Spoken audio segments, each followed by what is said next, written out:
नमस्कार बच्चों, मैं डॉक्टर ललिता शर्मा, सह आचार्य सम्राट पृथ्वीराज चौहान राजकीय महाविद्यालय अजमेर। आज की इस कक्षा में आपका स्वागत करती हूँ। बच्चों, हम एमए उत्तरार्ध द्वितीय प्रश्न पत्र के अंतर्गत साकेत के नवम सर्ग को पढ़ रहे थे। साकेत का नवम सर्ग, जैसा कि आपको पता है, उर्मिला का विरह वर्णन इसमें है, क्योंकि लक्ष्मण राम और सीता के साथ वन में चले जाते हैं और उर्मिला का विरह जो है वह नवम सर्ग में बड़ा जीवंत हो उठा है। तो यहाँ पर जो पिछले पद थे उनमें भी हमने उर्मिला के विरह वर्णन को हमने देखा। अब आगे के पद में हम उर्मिला के विरह वर्णन को देखेंगे, जिसमें कि ग्रीष्म ऋतु आ गई है और ग्रीष्म ऋतु में बहुत ज़्यादा तेज़ धूप के कारण, तेज़ गर्मी के कारण उर्मिला की क्या स्थिति हो गई है उसके बारे में बताया गया है। वह किस प्रकार प्रकृति के विभिन्न उपादानों को संबोधित करते हुए कहती है, उनसे अपनी समानता करती है और सबकी जो व्याकुलता है उसमें वह अपनी व्याकुलता को देखती है।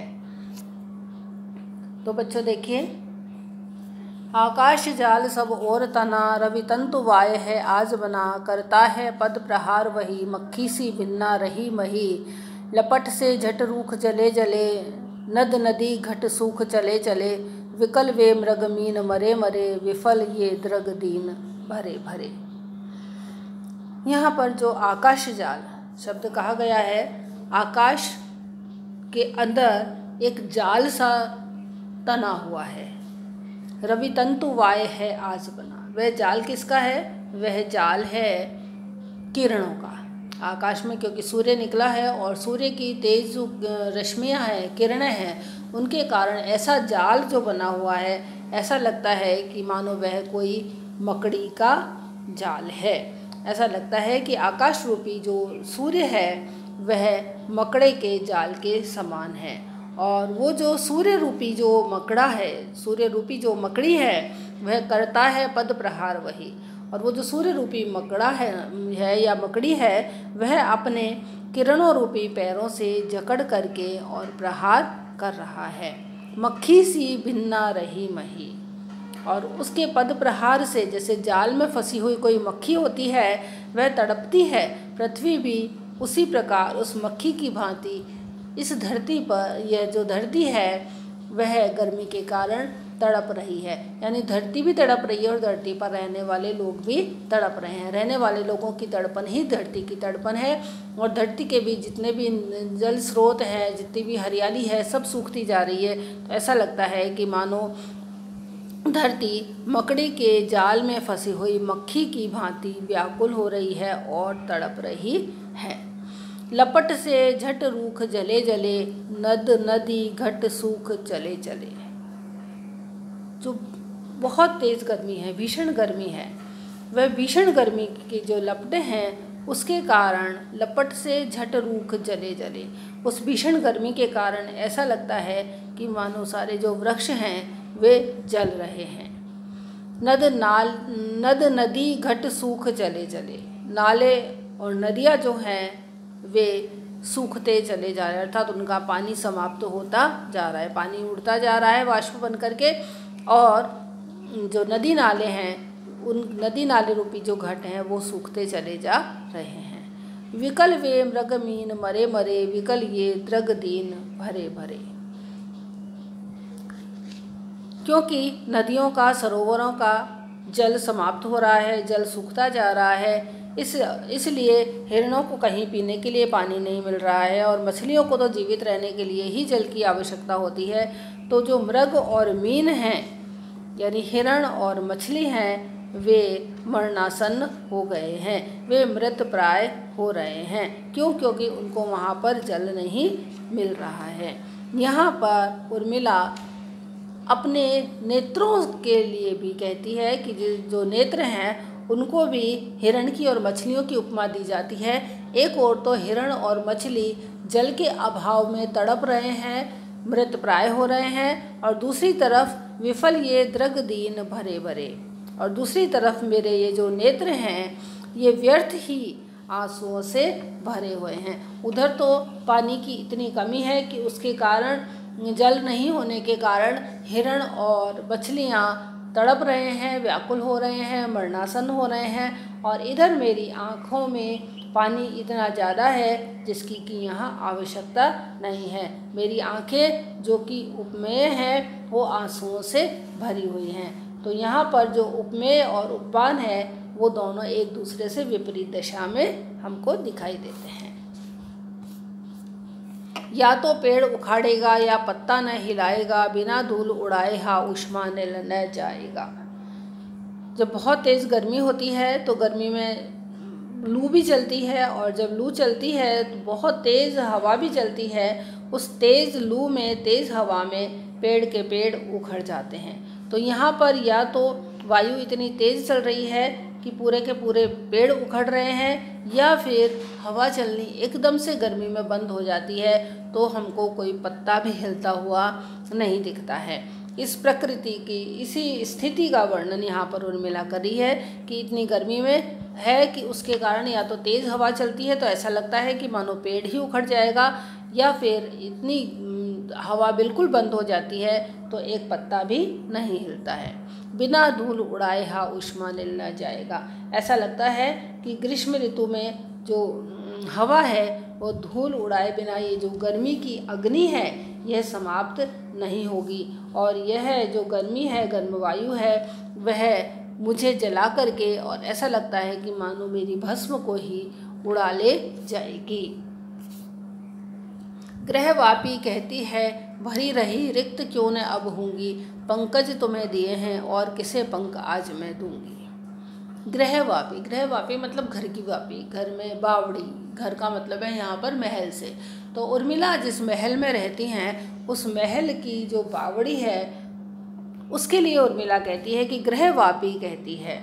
जो महल की बावड़ी है वह कहती है भरी रही रिक्त क्यों न अब होंगी।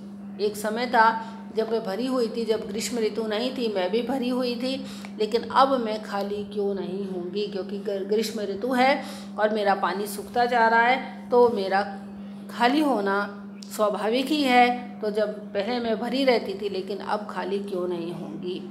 पंकज तुम्हें दिए हैं और किसे पंख आज मैं दूंगी। जब बावड़ी भरी रहती है तो उस समय उसमें कमल खिलते हैं, तो यहाँ पर ऐसा लगता है कि अब जो कमल नहीं खिल रहे हैं, पानी भी सूख चला है, केवल कीचड़ ही कीचड़ रह गई है। तो इसके लिए उर्मिला इस तरह का वर्णन करती है। ऐसा लगता है मानो बावड़ी उससे कह रही है कि एक समय था जब मैं भरी रहती थी और मेरे अंदर कमल खिलते थे, तो जो कमल खिलते थे वह कमल भी तो मैंने तुम्हें ही दिए। तो अब जब मेरी स्थिति यह हो गई है कि जल भी नहीं रह गया है, केवल कीचड़ ही कीचड़ रह गया है, तो अब यह कीचड़ देने में किसे जाऊं। अर्थात जब मैं संपन्न थी, मेरे अंदर कमल खिलते थे, तो कमल भी मैंने तुम्हें ही दिए, तो अब यह कीचड़ भी मैं तुम्हें ही दूंगी, मैं और किसे देने जाऊंगी। कहने का आशय यह है कि जब मेरे अंदर जो कमल उपजते थे उनकी भी अधिकारी तुम ही थी, तो अब जो मेरी स्थिति है इसमें भी तुम्हें मेरा साथ देना होगा। दिन जो मुझको देंगे अली, उसे मैं अवश्य ही लूँगी। सुख भोगे हैं मैंने, दुख भला क्यों न भोगूंगी। फिर उर्मिला अपनी सखी से कहती है कि ऐसे दिन जो सुख के दिन थे, वे सुख के दिन जो मुझे मिले थे और उनको मैंने भोगा था, सुख को भोगा था, तो जो सुख के दिन भोगे थे, तो अब यह बताओ कि अब ये जो दुख के दिन हैं वो मैं क्यों नहीं भोगूंगी। अर्थात सुख के दिनों का उपभोग जब मैंने किया, सुख के दिनों को जब मैंने भोगा, तो अब जब दुख के दिन आए हैं तो यह भी मुझे ही भोगने पड़ेंगे।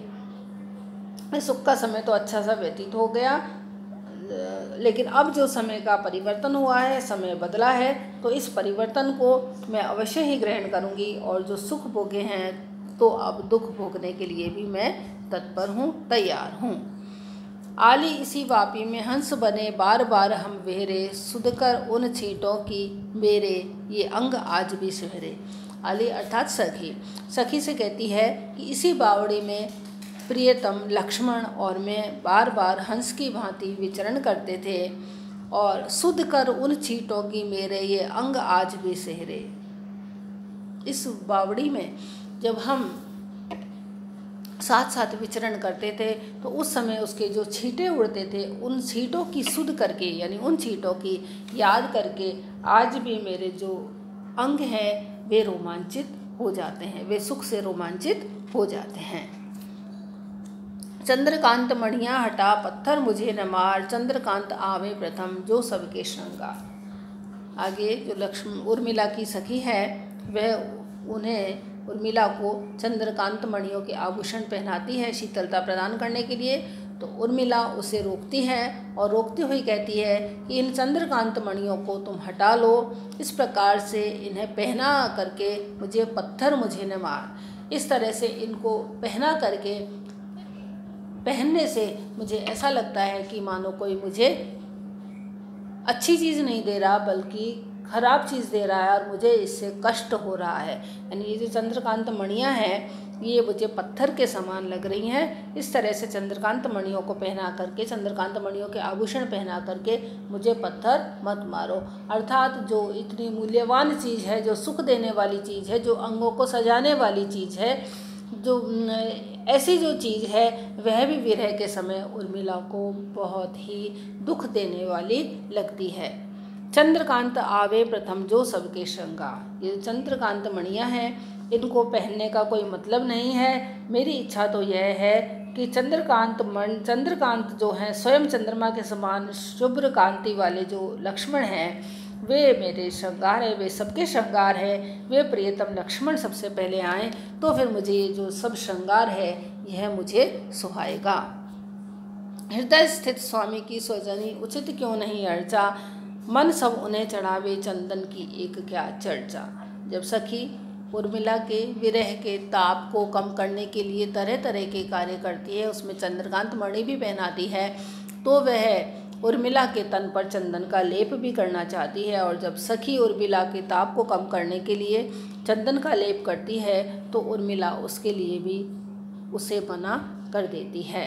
वो कहती है कि हृदय स्थित स्वामी की स्वजनी उचित क्यों नहीं अर्चा। जब वो मना करती है तो सखी कहती है कि देखो इस तरह से जैसे स्वामी की पूजा करते हैं, जब ईश्वर की पूजा करते हैं तो उनके भी चंदन लगाते हैं ना, तो उसी तरह से तुम यदि अपने शरीर पर चंदन लगा लोगी तो ये भी एक तरह से तुम्हारे प्रियतम की पूजा के समान ही होगा। तो उर्मिला कहती है कि इस तरह से ये जो सखी तुम जो कह रही हो कि मेरे हृदय में जो निरंतर रूप से वास करने वाले मेरे जो पति हैं उनकी पूजा अर्चा इस चंदन के माध्यम से होगी। सखी कहती है कि तुम यदि ये चंदन लगवा लोगी तो जो प्रियतम लक्ष्मण हैं उनकी पूजा अर्चा भी हो जाएगी। तो कहती हैं कि तुम जो ये बात कह रही हो कि पति की पूजा करना, ये बात तो सही है, लेकिन एक चंदन से ही क्या काम चलेगा। मन सब उन्हें चढ़ावे चंदन की एक क्या चर्चा। मेरा तो पूरा तन मन सब कुछ उन्हीं के प्रति समर्पित है, तो क्या केवल एक चंदन से काम चलेगा। मैं उनके लिए सर्वस्व ही समर्पण क्यों नहीं कर दूं। वह समर्पण करना तो फिर भी मेरे लिए ठीक है, लेकिन केवल एक चंदन चढ़ाने से क्या उनकी पूजा अर्चना हो पाएगी। करो किसी की दृष्टि को शीतल सदै कपूर, इन आंखों में आप ही नीर भरा भरपूर। शीतलता के लिए सखी जो है वह कपूर लगाने की बात भी कहती है। आंखों में यदि कपूर लगाते हैं तो शीतलता होती है, ठंडक होती है। तो यहाँ पर भी शीतलता के लिए जब सखी कपूर लगाने के लिए कहती है तो उर्मिला कहती है करो किसी की दृष्टि को शीतल सदै कपूर, इन आँखों में आप ही नीर भरा भरपूर। तुमको यदि किसी की दृष्टि को शीतल करना है तो तुम बेशक कर सकते हो, तुम्हें खुली छूट है। तुम जिसकी भी आंखों को शीतल करना है कर दो। मेरी आंखें तो अपने आप ही शीतल हैं, क्योंकि मेरी आंखों में सदैव विरह के अश्रु जो हैं वे भरे रहते हैं। इसलिए तुम्हें मेरी आंखों को शीतल करने की कोई आवश्यकता नहीं है। मन को यों मत जीतो, बैठी है यह यहाँ मानिनी, सुधलो इनकी भी तो इतना तपन तपो तुम प्यारे, जले आग सी जिसके मारे, देखो ग्रीष्म ऋतु तनु धारे। यहाँ पर ये जो इतनी गर्मी पड़ रही है, इस गर्मी को उर्मिला ये सोचती है कि ऐसा लगता है कि मानो पति जो लक्ष्मण है, प्रियतम है, वे वन में तपस्या कर रहे हैं। वन में जो उनकी तपस्या है, एक तरह से तपस्या ही है कि भाई भाभी के साथ में वन में गए हैं और उनकी रक्षा का प्रण उन्होंने ले रखा है। तो जो गर्मी ऋतु की जो भयंकरता है उसको सोच करके उर्मिला कहती है कि ऐसा लगता है कि यह प्रकोप जो है गर्मी का, उनके पति लक्ष्मण जो वन में घोर तपस्या कर रहे हैं उसके कारण ही ग्रीष्म का यह प्रकोप है। इसलिए वो लक्ष्मण को संबोधित करते हुए कहती हैं, मन को यूँ मत जीतो, तुम अपने मन पर इस तरह से विजय प्राप्त मत करो। यहाँ पर भी बैठी है यह, यहाँ मानिनी सुध लो इसकी भी। तो यहाँ पर भी आपकी जो मानिनी उर्मिला है वो बैठी हुई है, तुम कुछ उसकी भी तो सुध लो, उसकी ओर भी तो कुछ ध्यान दो कि इतनी ग्रीष्म में आपके इतने तप के कारण जो ग्रीष्म ऋतु है उसमें उर्मिला की क्या स्थिति हो रही होगी। इतना तपने तपो तुम प्यारे, जले आग सी जिसके मारे। तुम इतनी तपस्या मत करो कि जिसके कारण ग्रीष्म ऋतु इतनी ज़्यादा बढ़ जाए, जले आग सी जिसके मारे, जिसके कारण कि सारी धरती पर आग ही आग सी जलने लगे। देखो ग्रीष्म भीष्म तनुधारे, और ऐसा लगता है कि मानो इस गर्मी ने बहुत ही भीष्म जो शरीर है, बड़ा शरीर जो है वह भयंकर रूप जो है वह धारण कर रखा है। इसलिए तुम ये जो भयंकर गर्मी है इसके कारण जो सारे जो पशु पक्षी हैं वो भी व्याकुल हो रहे हैं, सबकी स्थिति बहुत खराब हो रही है। तो तुम इतना तप भी मत करो। जन को भी मन जीतो, मन को यूँ मत जीतो। और इस ग्रीष्म ऋतु के कारण ऐसा लगता है कि मानो ग्रीष्म ने भयंकर रूप धारण कर लिया है, और इस ग्रीष्म के भयंकर रूप धारण करने के कारण पृथ्वी पर रहने वाले जितने भी जीव जंतु हैं, पेड़ पौधे हैं, नदी बावड़ियाँ हैं, सब की स्थिति बहुत खराब हो रही है। सब हाल बेहाल हो रहे हैं, सब मनुष्यों के हाल बेहाल हो रहे हैं। आपकी मानिनी उर्मिला भी ग्रीष्म में बहुत व्याकुल है, बहुत, एक तो उसके वैसे ही प्रियतम का विरह है और ऊपर से इतनी ग्रीष्म है। तो कम से कम सब लोगों के, जन को भी तो मन जीतो, इन लोगों के मन को भी तो तुम पहचानो कि सब लोग इस गर्मी से, इस ग्रीष्म से कितने ज़्यादा व्याकुल हैं।